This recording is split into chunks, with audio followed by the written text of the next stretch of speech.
Hai semuanya, balik lagi bareng aku, Citra. Aku mau tanya sesuatu dulu deh.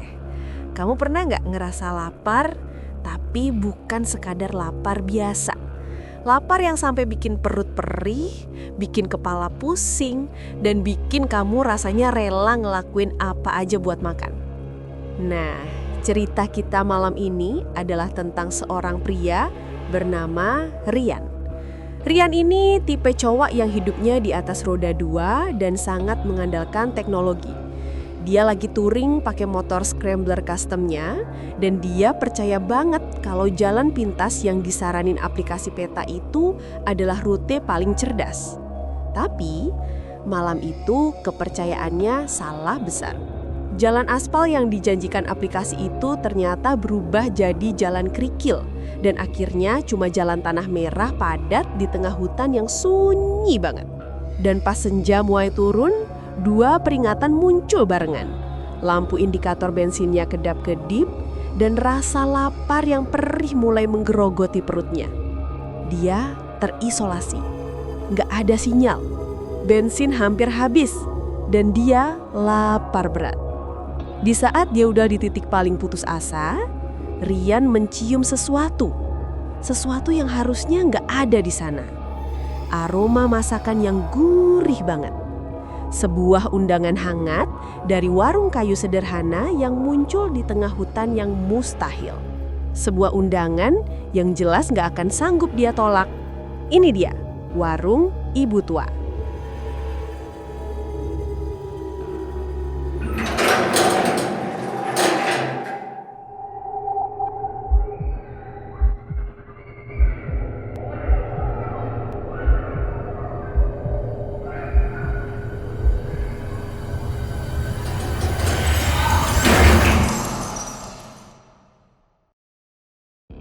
Senja adalah pencuri yang licik. Ia datang tanpa suara, mengambil cahaya sedikit demi sedikit, menggantinya dengan warna nila dan lembayung yang pekat. Bagi Rian, warna itu adalah peringatan. Motor scrambler customnya meraung pelan, suaranya terdengar kering di antara dinding pepohonan yang mulai merapat. Jalan potong yang dijanjikan Google Maps 2 jam lebih cepat itu kini terasa seperti sebuah jebakan.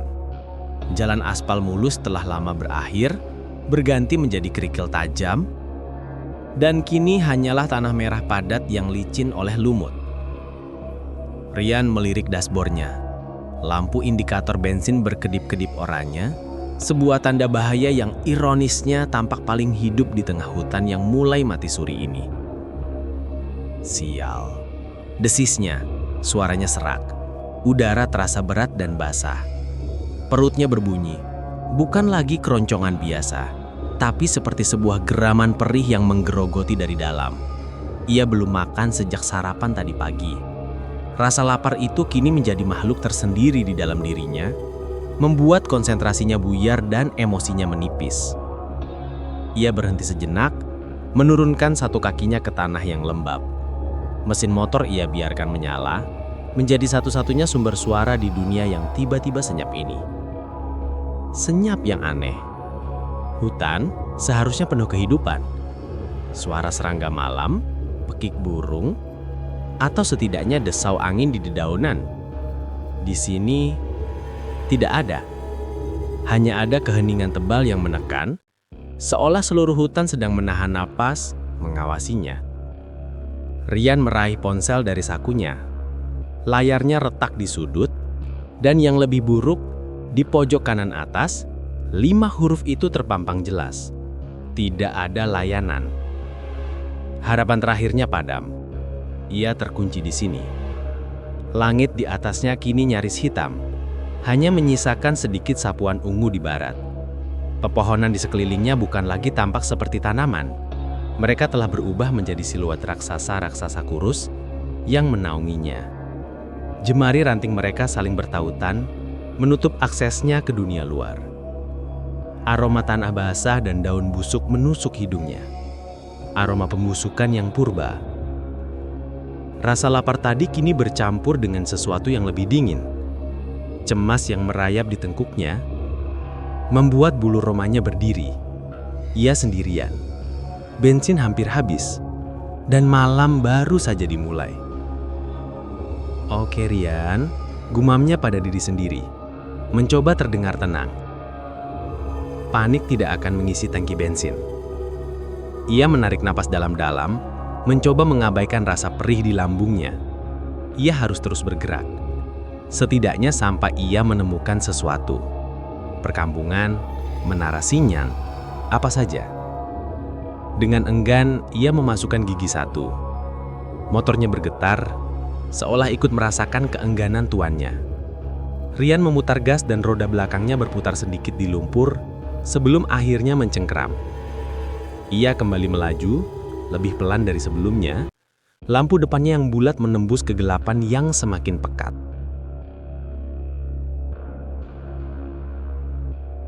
10 menit terasa seperti 1 jam. Roda motornya berjuang melewati setiap jengkal tanah basah yang seolah hidup mencoba menelannya. Lampu motornya kini tampak menyedihkan, seberkas cahaya pucat yang hanya mampu menerangi beberapa meter ke depan sebelum diserap oleh kegelapan yang rakus. Rasa lapar di perut Rian telah berevolusi menjadi kram yang menyakitkan. Kepalanya mulai pusing, ia yakin motornya akan mati kapan saja. Lalu di tengah desingan pelan mesinnya, ia menciumnya. Awalnya samar, sebuah aroma yang tidak seharusnya ada di sini. Aroma itu menyelinap di antara bau lumut dan tanah basah, sebuah kehangatan yang kontras. Itu bukan bau bunga atau kayu, itu bau masakan. Rian mengerem mendadak, motornya nyaris tergelincir. Ia mematikan mesin. Keheningan yang sebelumnya menekan kini terasa berbeda. Hutan masih diam, tapi Rian mendengar deru darah di telinganya sendiri. Ia mengendus udara. Benar, aroma itu semakin kuat. Harum gurih santan yang mendidih bercampur dengan wangi sate yang dibakar di atas arang. Asap tipisnya seperti benang gaib yang menariknya. Harapan meledak di dadanya mengalahkan rasa takut dan pusingnya. Ada orang, ada kehidupan. "Halo?" teriaknya. Suaranya pecah, terdengar lemah. Tidak ada jawaban, hanya aroma itu. Ia tidak peduli. Dengan sisa tenaga yang ada, ia mendorong motornya mengikuti jejak aroma itu seperti hewan yang terlacak. Jalur tanah itu sedikit menanjak, lalu menikung tajam ke kanan. Dan di sanalah ia melihatnya. Di balik rimbunnya pohon-pohon raksasa, sekitar 50 meter di depan, sebuah cahaya berkelip. Bukan lampu listrik yang terang, tapi cahaya oranye yang hangat dan bergoyang-goyang. Cahaya Petromax. Saat Rian semakin dekat, bentuk bangunan itu mulai terlihat. Sebuah warung, benar-benar sebuah warung kayu sederhana, berdiri di tempat yang mustahil seolah tumbuh dari tanah hutan itu sendiri. Atap sengnya tampak berkarat dan dinding papannya terlihat lapuk oleh cuaca. Namun dari dalamnya terpancar kehidupan. Motornya ia sandarkan di pohon terdekat. Kakinya gemetar, sebagian karena hesa lapar, sebagian karena kelegaan yang luar biasa. Di depan warung, di bawah teras kecil yang diterangi lampu minyak, seorang wanita tua berdiri membelakanginya. Ia mengenakan kebaya kusam dan kain batik. Sosoknya bungkuk, tangannya sibuk mengaduk sesuatu di atas wajan hitam besar. Saat Rian melangkah ke area berkerikil di depan warung, suara langkah kakinya membuat wanita itu berhenti. Perlahan, ia berbalik. Wajahnya dipenuhi kerutan yang dalam, seperti peta kehidupan yang panjang. Matanya cekung, namun di bawah cahaya Petromax, matanya tampak berkilau aneh. Dan ia tersenyum. Senyuman lebar yang ramah, namun ada sesuatu di baliknya yang membuat Rian ragu sejenak. Wajahnya pucat pasi, seperti pualam yang tidak pernah tersentuh matahari. "Mampir, nak." Suaranya terdengar lembut, nyaris seperti bisikan. Namun anehnya terdengar sangat jelas di tengah kesunyian hutan. "Sudah malam, pasti lapar." Rian yang dikuasai oleh rasa laparnya hanya bisa mengangguk kaku. Aroma masakan yang kini begitu pekat menusuk hidungnya membuatnya lupa pada semua kejanggalan yang baru saja ia rasakan. Ia hanya ingin makan. "Silakan," kata ibu tua itu, menunjuk ke sebuah bangku kayu panjang di dalam warung. "Duduk dulu."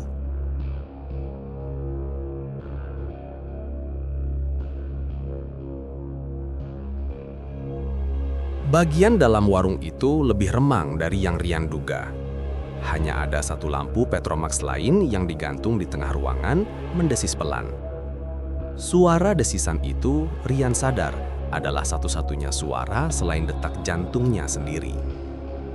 Tidak ada radio, tidak ada pelanggan lain, tidak ada suara tumisan atau air mendidih, hanya hening. Udara di dalam terasa hangat, pengap, dan pekat oleh aroma rempah yang kaya, kunyit, lengkuas, dan sesuatu yang manis seperti kayu manis. Anehnya, tempat itu sangat bersih. Bangku kayu panjang yang ia duduki terasa halus di bawah telapak tangannya, tidak berdebu. Meja di depannya bersih mengkilap, seolah baru saja dilap. Ibu tua itu mengikutinya masuk. Gerakannya nyaris tak bersuara di atas lantai papan. "Ibu, jualan apa?" tanya Rian. Suaranya terdengar canggung dan terlalu keras di ruangan itu. Wanita tua itu tidak langsung menjawab. Ia hanya berdiri di balik meja kasir kayu yang kosong. Matanya yang cekung menatap Rian.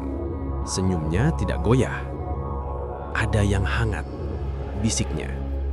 "Yang paling enak. Mau?" Perut Rian menjawab lebih dulu dengan sebuah geraman perih. "Mau, Bu. Apa saja?" Si ibu tua mengangguk pelan. Ia berbalik dan melangkah ke balik tirai kain batik kusam yang menutupi pintu belakang. Ia menghilang ke dalam kegelapan di baliknya tanpa suara. Rian menunggu. Kesunyian kini terasa semakin berat. Desisan Petromax terdengar seperti ular. Ia memandang berkeliling. Ada beberapa toples kaca di rak belakang, tapi isinya tidak jelas. Hanya tampak seperti bayangan-bayangan gelap di dalam kaca yang buram. Beberapa menit kemudian, si ibu tua kembali. Sama heningnya. Di tangannya ada sebuah piring kaleng bermotif kembang-kembang pudar. Ia meletakkannya di depan Rian. Asap mengepul dari piring itu. Nasi putih disajikan dengan apa yang tampak seperti gulai daging yang kental. Aromanya. Ya Tuhan, aromanya. Itu adalah wangi paling surgawi yang pernah Rian hirup. Rasa laparnya memuncak menjadi raungan. Tanpa pikir panjang, Rian menyendok suapan pertama. Saat nasi dan kuah itu menyentuh lidahnya, dunia Rian seolah berhenti berputar. Rasanya bukan sekedar enak, itu adalah ledakan sensasi. Gurih, pedas, manis, dan kaya rempah. Semuanya menari dalam harmoni yang sempurna. Dagingnya, ia tidak tahu daging apa, begitu empuk hingga lumer di mulutnya. Itu adalah rasa yang mengingatkannya pada sesuatu yang hilang, sesuatu dari masa kecil, rasa aman dan nyaman yang pekat. Ia makan dengan lahap, nyaris primal. Sendok beradu dengan piring kaleng menciptakan bunyi kelenting-kelenting yang memecah kesunyian. Ia tidak peduli. Setiap suapan terasa lebih enak dari suapan sebelumnya. Kehangatan menjalari perutnya, mengusir dinginnya hutan, mengusir rasa lelahnya. Dalam waktu kurang dari 5 menit, piring itu bersih, benar-benar bersih, seolah telah dijilat. Rian bersandar, menghela nafas puas. Ini adalah makanan terenak dalam hidupnya. Ia mendongak. Ibu tua itu masih di sana, berdiri di posisi yang sama, memperhatikannya dengan senyum pucap yang sama. "Luar biasa, Bu. Enak sekali," kata Rian sambil merogoh saku belakang celananya mencari dompet. "Berapa semuanya, Bu?"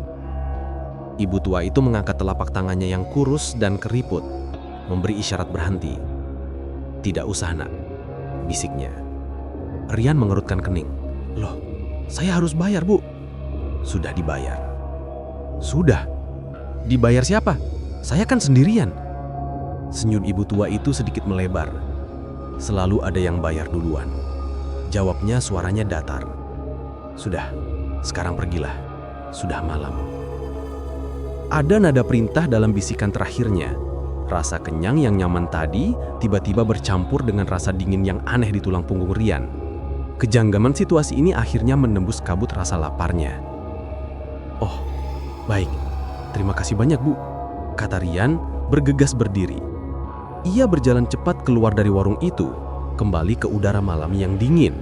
Rasanya jauh lebih bertenaga. Pusingnya hilang. Ia melompat ke atas motornya. Hatinya berdebar tidak karuan. Ia memutar kunci kontak, mengharapkan mesinnya akan batuk-batuk. Sebaliknya, mesin motornya langsung menyala dalam satu hentakan, meraung hidup dengan garang. Seolah-olah tangkinya baru saja terisi penuh. Lampu depannya bersinar terang benderang. Ia tidak membuang waktu. Ia memasukkan gigi dan memutar gas. Motornya melesat meninggalkan warung itu. Ia tidak berani menoleh ke belakang. Motor itu melaju menembus kegelapan. Tenaganya terasa berlimpah, seolah-olah gulai hangat tadi telah mengalir masuk ke dalam mesin, bukan hanya ke perut Rian.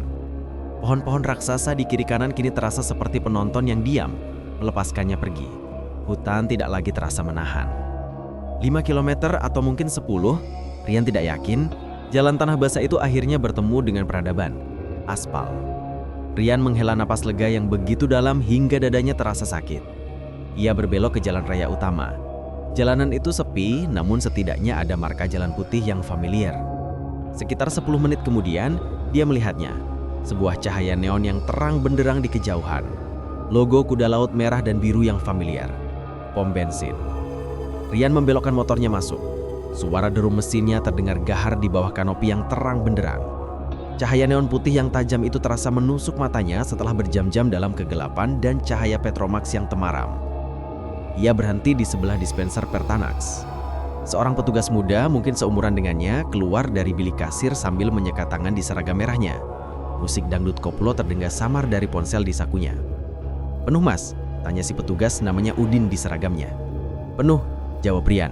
Suaranya masih sedikit serak. Ia turun dari motor, meregangkan punggungnya yang kaku. "Dari mana, Mas?" "Kayaknya dari dalam." Udin menunjuk ke arah hutan dengan dagunya.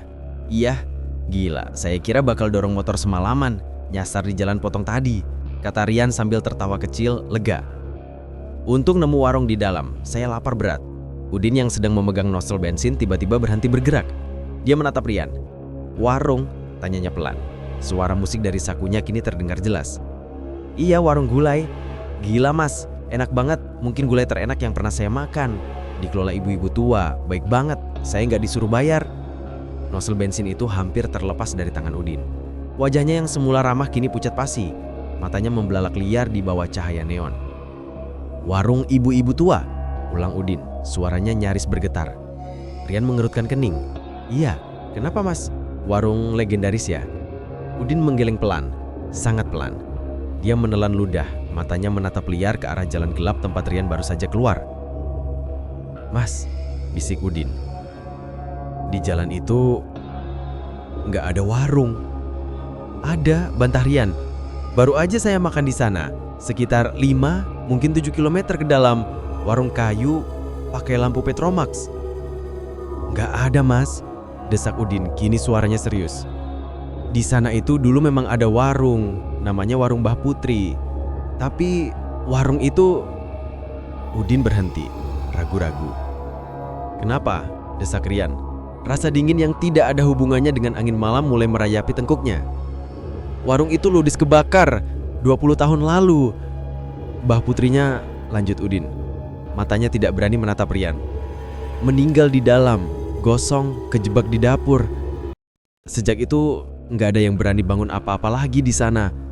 Rian hanya diam. Suara desisan bensin yang masuk ke tangki motornya terdengar memekakkan telinga. Orang-orang sini percaya kalau ada yang nyasar di hutan itu pas maghrib, kelaparan, Mbah Putri bakal buka warungnya lagi. Dia masih berjualan. Katanya sih nyari temen. Dak, tangki motor Rian penuh. Nozzle itu berbunyi klik. Tapi Rian tidak bergerak. Dia membeku, teringat pada senyum pucat ibu tua itu. Teringat pada daging yang lumer di mulutnya. Teringat pada kalimat, "Sudah dibayar."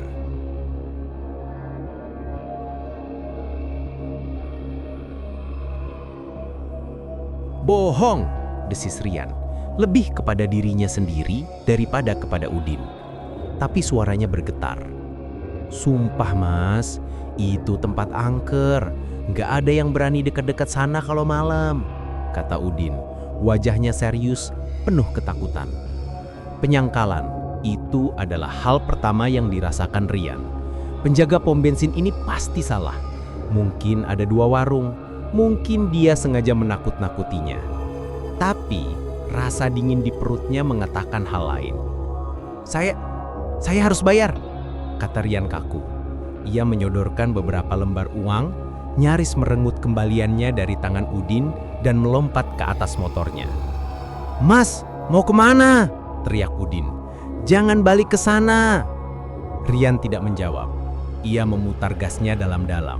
Mesinnya meraung dan ia melesat kembali ke jalan raya. Kembali ke kegelapan hutan yang baru saja ia tinggalkan. Ia harus membuktikannya.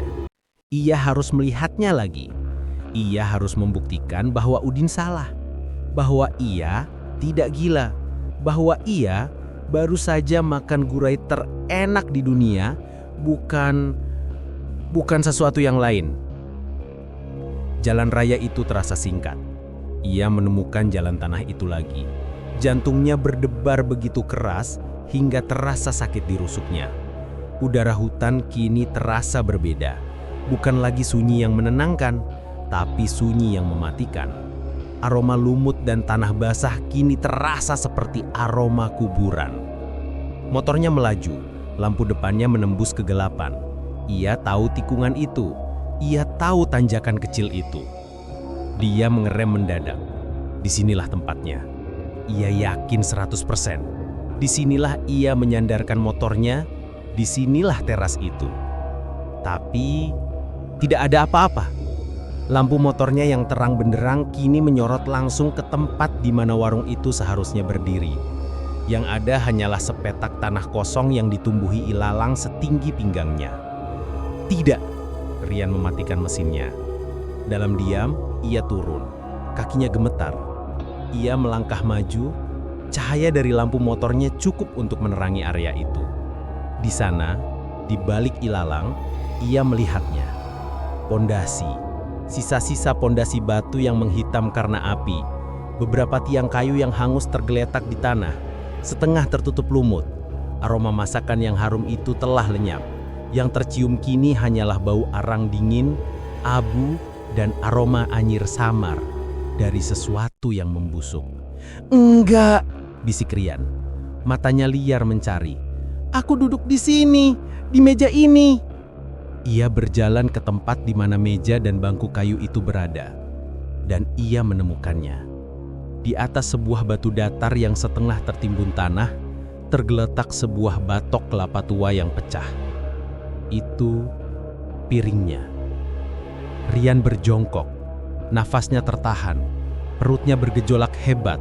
Dengan tangan gemetar, ia menyalakan lampu senter di ponselnya dan mengarahkannya ke dalam batok kelapa itu. Di dalamnya bukan sisa gulai.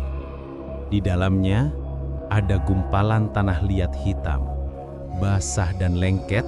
Di atasnya puluhan cacing tanah menggeliat pelan. Beberapa kelopak bunga Kamboja yang layu dan membusuk tercampur di dalamnya, mengeluarkan cairan kekuningan yang kental, mirip kuah santan di bawah lampu Patromax yang temaram tadi. Apa yang dia pikir sebagai daging empu, apa yang lumer di mulutnya. Rian tidak bisa menahannya lagi. Ia terhuyung mundur dan muntah sejadi-jadinya. Seluruh isi perutnya, rasa gurih, rasa manis, rasa pedas, keluar dalam semburan asam yang membakar. Ia muntah sampai perutnya kosong, sampai hanya cairan empedu pahit yang keluar. Tapi rasa itu tidak hilang. Dalam panik, ia berlari kembali ke motornya. Kakinya tersandung akar-akar pohon. Ia tidak peduli. Ia menyalakan mesin, memutar motornya dengan kasar dan tancap gas. Ia kabur, tidak pernah menoleh ke belakang. Ia melaju menembus malam. Air mata bercampur keringat membasahi wajahnya. Ia berhasil keluar dari hutan itu. Ia berhasil sampai ke kota. Ia berhasil pulang. Tapi berhari-hari kemudian, berminggu-minggu kemudian, tidak peduli seberapa banyak ia menyikat giginya, tidak peduli seberapa banyak ia berkumur, tidak peduli semewah apa makanan yang ia coba makan untuk menggantinya. Rasa gurih sajian ibu tua itu masih tertinggal pekat di pangkal lidahnya. Sebuah rasa yang tak terlupakan.